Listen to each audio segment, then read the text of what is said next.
নম্বর ফেরাউন আলোচনার গুরুত্বপূর্ণ পয়েন্ট হয়েছে এজন্য যে 3 নম্বর তার পতন হয়েছে ভয়ঙ্কর। তার পতন হয়েছে ভয়ঙ্কর। চিন্তা করেন, ওয়াজাওয়াজনা বিবানি ইসরাঈল আল বাহরা, আল্লাহ বলেন বনি ইসরাইলকে আমি সমুদ্র পাড়ি দিয়ে চলে যাওয়ার সুযোগ করে দিয়েছি। বনি ইসরাইলকে সমুদ্র পাড়ি দিয়ে চলে যাওয়ার সুযোগ করে দিয়েছেন কে? ফাতবাহুম ফিরআউনু ওয়া জুনুদুহু, ফিরআউন এবং তার সৈন্যবাহিনী এই বনি ইসরাইলের অনুসরণ শুরু করলো বাগিয়ান ওয়া আদওয়া, শত্রুতা, ঘৃণা এবং প্রতিহিংসার বশীভূত হয়ে, প্রতিহিংসা, ঘৃণা এবং শত্রুতার বশীভূত হয়ে বনি ইসরাইলের অনুসরণ শুরু করলো। বলেন তো অনুসরণটা শুরু করলো কোথায়? সমুদ্রের উপর দিয়া। তাহলে বনি ইসরাইলকে আল্লাহ সমুদ্র পাড়ি দেওয়ার রাস্তা তৈরি করে দিলেন, আর ফেরাউনের দলবল, ফেরাউন সহ বনি ইসরাইলের পিছু ধাওয়া করলো। আপনারা বলেন তো পদ্মা নদীতে ব্রিজ হয়েছে কিনা? বলেন না, হয়েছে কিনা? কতদিন সময় লাগছে? কতদিন সময় লাগছে? 2, 4, 5 বছর, 10 বছর? আরে কাশপুর ব্রিজ আছে কিনা? তৈরি করতে কতদিন সময় লাগছে? এই দেশের জনগণ এই ব্রিজটা হচ্ছে দেখছে কিনা? স্বয়ং ফেরাউন, ফেরাউনের দলবল, রাজা, তাদের অধীনের রাজত্ব, তাদের দেশের সমুদ্রের উপরে ব্রিজ হয়ে গেছে, এরা জানেও না। বুঝাইতে পারিনি? এদের সমুদ্রের উপরে ব্রিজ হয়ে গেলে এরা জানলো না। আল্লাহ আকল নিয়ে গেছে, সলভ করে নিছে। এই সমুদ্রের উপরে ব্রিজটা আসলো কোত্থেকা? এ রাস্তাটা হলো কোত্থেকা? এটা একটা বিশাল সমুদ্র, এর উপরে যদি ব্রিজ তৈরি হতো তো আমরা জানতাম, এর উপরে ব্রিজ করলে আমরা করতাম, এর উপরে পথ করলে আমরা করতাম। এখন বনি ইসরাইলের লোকজন এই ব্রিজের উপর দিয়ে চলে যাচ্ছে, এই রাস্তার উপর দিয়ে পার হয়ে যাচ্ছে, অথচ আমরা জানি না। আরে আল্লাহ তাআলা তাদের আকলকে এমনভাবে সলভ করে দিয়েছে যে বনি ইসরাইল পার হয়ে যাচ্ছে, তো তারা জানেও না এমন একটা কাল্পনিক ব্রিজের উপরে আল্লাহ তাদেরকে উঠিয়ে দিয়েছে। করতে কইল কাহা সে আয়া, এর উপরে উঠে গেল। এরপরে কয় হাত্তা ইদা আদরাকাহুল গারাক, এবার ব্রিজ দুদিক থেকে অটো সরে গেছে। বলেন তো দুদিক থেকে অটো ব্রিজ সরে গেলে উপায়টা কি হবে? কথা কি বুঝতেছেন আপনারা? সব ডুবে যাবে, ডুবে যাবে। ভাইও খুব গুরুত্বের সাথে কথাগুলো শুনেন।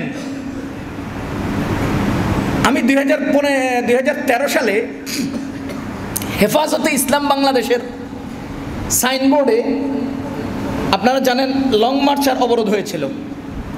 যেহেতু ঢাকার ঘটনা, কাজলা এলাকার এই লোকজন তো এটার প্রতি ইঞ্চি ইঞ্চি কাজের, ইঞ্চি ইঞ্চি জমিনের সাক্ষী। যাত্রাবাড়ি ফ্লাইওভারে লম্বা সাইনবোর্ড আমি দেখেছি, এক আল্লাহর বান্দা লম্বা করে নিজের ছবি দিয়ে পাশে লিখছে, ইসলাম হেফাজত করবেন আল্লাহ। আহমদ শফিক কে ইসলাম হেফাজত করার? ইসলাম হেফাজত করবেন আল্লাহ। হেফাজত ইসলাম কে ইসলাম হেফাজত করার? আমি এটা দেখে হাসলাম, হাসে বললাম যে কথা তো ঠিক, ইসলাম হেফাজত করবেন কে? আমনে গাড়া ইসলাম হেফাজত করান, কথা তো ঠিক। আপনারা বলেন তো মুসা আলাইহিস সালাম আর মুসা আলাইহিস সালামের সাথে যে বনি ইসরাইল, এরা কি এরকম কোনো আন্দোলন তৈরি করে ফেরাউনকে দমন করেছিল, তাদের মোকাবিলা যুদ্ধ করে ফেরাউনকে নিঃশেষ করেছিলেন, নাকি তারা আল্লাহর ইশারায় পালিয়ে চলে যাচ্ছেন আর আল্লাহ তাদের জন্য চলে যাওয়ার রাস্তা করে দিয়েছেন? সেখানে আহমদ শফি ছিল না, সেখানে হেফাজত ইসলাম ছিল না, সেখানে ফেরাউনের মোকাবিলায় দাঁড়ানোর কোনো লোক ছিল না। তখন আল্লাহ তাআলা নিজেই তো ফেরাউনকে পানিতে দাফন করে তার বিচার করেছেন। সুতরাং মনে রাখবেন, যেখানে আহমদ শফি থাকে না, যেখানে হেফাজত ইসলাম থাকে না, যেখানে ছাত্র জনতা থাকে না, সেখানকার জালিমকে আল্লাহ নিজের হাতে দমন করে। আমগো মতো ছাত্র জনতা থাকতে তোমাদের মতো জালিমরে দমন করতে হয়, হুদহুদ ফাঁকির দরকারটা কি? কাবা শরীফ নীরব দাঁড়ায় আছে, কাবা শরীফ নীরব দাঁড়ায় আছে। আব্রাহা বাদশাহ সে কাবা ভাঙতে আসতেছে। প্রশ্ন হলো, আব্রাহা বাদশার সাথে কাবার শত্রুতা কোথায়? এটা লম্বা ইতিহাস, শুধু ছোট্ট করে ইঙ্গিত দেই। আমাদের নবীজির নবুয়ত প্রাপ্তির পরেও আমরা বাইতুল মাকদাসের দিকে ফিরে নামাজ পড়তাম, আবার কাবা শরীফের তাওয়াফ করতাম। কাবা তৈরি হওয়ার পর থেকে আমাদের নবীজি পর্যন্ত কাবা ছিল তাওয়াফের জায়গা, নামাজের কিবলা না। নামাজের কিবলা ছিল বাইতুল মাকদাস। বলেন তো, নামাজের কিবলা ছিল আর তাওয়াফের জায়গা ছিল। আর আল্লাহ আমাদের জন্য কাবা এবং কিবলা দুটোটা এক জায়গা বানাই দিয়েছে। কিবলা এবং তাওয়াফ দুটোটা এক জায়গায় করে দিয়েছে। না হলে আমরা বাইতুল মাকদাসে যেতাম, আমাদের এখন কাবা না এই জন্য যাই না, কিবলা না এই জন্য যাই না, আমাদের কাবা কিবলা এক জায়গায়। আচ্ছা, তো এইটা তাওয়াফ করে মানুষ, এটাকে সম্মান করে, এটাকে মানুষে খুব শ্রদ্ধা করে। আব্রাহা বাদশাহ ক্ষমতাশীল, হ্যাঁ মনে মনে কয় খিরি মানুষ ওই মক্কার কালো ঘরের তাওয়াফ করে, আমি একটা বানাবো, এটাও মানুষ তাওয়াফ করতে হবে। তো সে একটা ঘর বানাইছে, বানাইয়া ওটারে তাওয়াফ করার নির্দেশ দিছে। তো মানুষ সেটারে তাওয়াফ করে। মক্কার এক লোক যাইয়া ওটার গায়ে পায়খানা লাগাই একদম দিছে নাশ করে, একদম নাশ করে দিছে, একদম নাশ করে দিছে, একদম নাশ করে দিছে। আমরা বারবার কই আপনাদের আব্বার মাথা কোথাও বানাইয়েন না, কাউয়া হাইয়ে দিব, কাউয়া পায়খানা করবো, কাউয়া পায়খানা করবো, বারবার কই, শুনেন নাই, বানাইছেন, ফোলা হয় না, মাথার উপরে দ্বারা পেশাব করে দিছে। হ্যাঁ, আব্রাহা বাদশাহ কাবা বানাইছে, কাবা। এরপরে পাবলিকে যাইয়া কি করছে, পায়খানা করেছে। তো আব্রাহা বাদশাহ চিন্তা করলো যে আমার এই কাবাকে এভাবে অপমান করছে, আমি ওই মক্কার কাবাও রাখবো না। এখান থেকে তার হিংসা যে মক্কার কাবা ভেঙে ফেলবে। তা আসছে, কারা নিয়ে আসছে, হাতি বাহিনী নিয়ে আসছে। এবার আপনি বলেন, তখনকার মক্কার লিডার ছিলেন আমাদের নবীজির দাদা আব্দুল মুত্তালিব। তখনকার মক্কার আশপাশের লোকজন ছিলেন, চারিদিকে পাহাড় পর্বত ছিল, মানুষজন ছিলেন। আব্দুল মুত্তালিব পুরা মক্কার সব মানুষদেরকে ডেকে বলতেছে, শুনো, আব্রাহা হলো দুনিয়ার বর্তমান পাওয়ারফুল সরকার।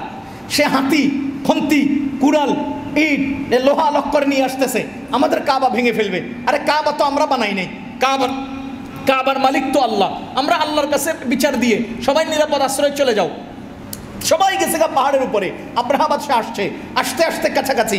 এরপরে বলেন, দুনিয়ার কোনো মানুষ কাবা হেফাজতের জন্য দাঁড়ায় নাই, কেউ পারে নাই, পারার মতো ক্ষমতা রাখে নাই। তখন আল্লাহ বলেন, আলাম তারা কাইফা ফাআলা রাব্বুকা বিআসহাবিল ফিল আলাম ইয়াজআল কাইদাহুম ফি তাদলিল ওয়া আরসালা আলাইহিম তায়রান আবাবিল। তাদের উপরে পাখির মাধ্যমে পাথর নিক্ষেপ করে করে তাদেরকে ধ্বংস করেছে।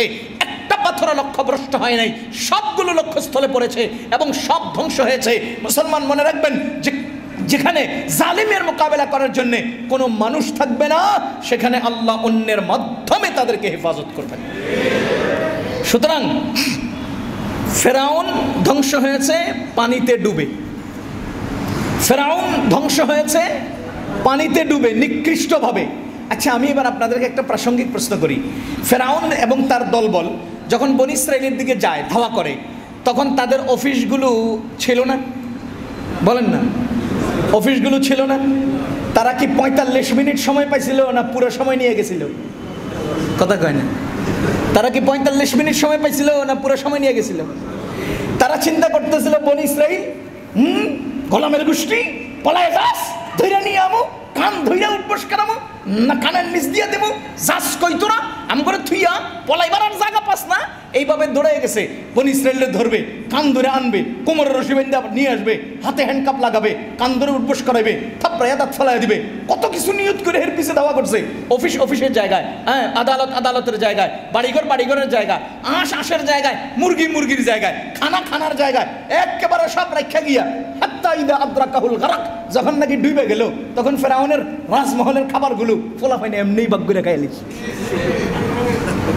তোর তো 45 মিনিট সময় দিয়েছে, ফেরাউনের আল্লাহ 1 মিনিট সময় দেয় নাই। কথা কি বুঝতেছেন? একেবারে মিলে যাচ্ছে। আমি এর আগের সপ্তাহে বলছি, আল্লাহ তাআলা 1500 বছর আগে আয়াত নাজিল করে আজকের এই হাঁস মুরগির হিসেব করছে, শুনাই দিছে। যখন সে ডুবে যাচ্ছে তখন সে চিন্তাও করে নাই যে আমি আর দ্বিতীয়বার ফিরবো না। যখন সে ধাওয়া করছে তখন কি চিন্তা করছিল? না, আমি আর ফিরবো না, চিন্তা করে নাই, ডুবে গেছে। এবার প্রশ্ন আমার, এবার শেষ কয়েকটা কথা। ভাইও, জুলুমের একটা পর্যায়ে শেষ হয়েছে। এই জুলুম যেন মুদ্রার এই পিঠ থেকে ওই পিঠ হয়ে নতুন জুলুমের আবিষ্কার না হয়। এটা আমার দেশ, বলেন এটা সবাই বলেন, আমার দেশ, আমার রক্তের সাথে দেশের সম্পর্ক। আরে আমার রক্তের সাথে আমার দেশের সম্পর্ক। আমার মা, আমি যখন পেটে ছিলাম এই দেশের সহায় সম্পদ খেয়েছিলেন। মায়ের রক্তের থেকে আমার রক্ত তৈরি হয়েছে, আমি এই দেশের ফল ফলাদি এবং বিভিন্ন খাবার দাবার খেয়ে রক্ত এবং মাংস করেছি, সুতরাং এই জমিন আমার, এই জমিনের দিকে কেউ আঙ্গুল তুলবে এই সুযোগ আজও দেই নেই, এখনো দেই নেই, সামনেও দেব না ইনশাআল্লাহ।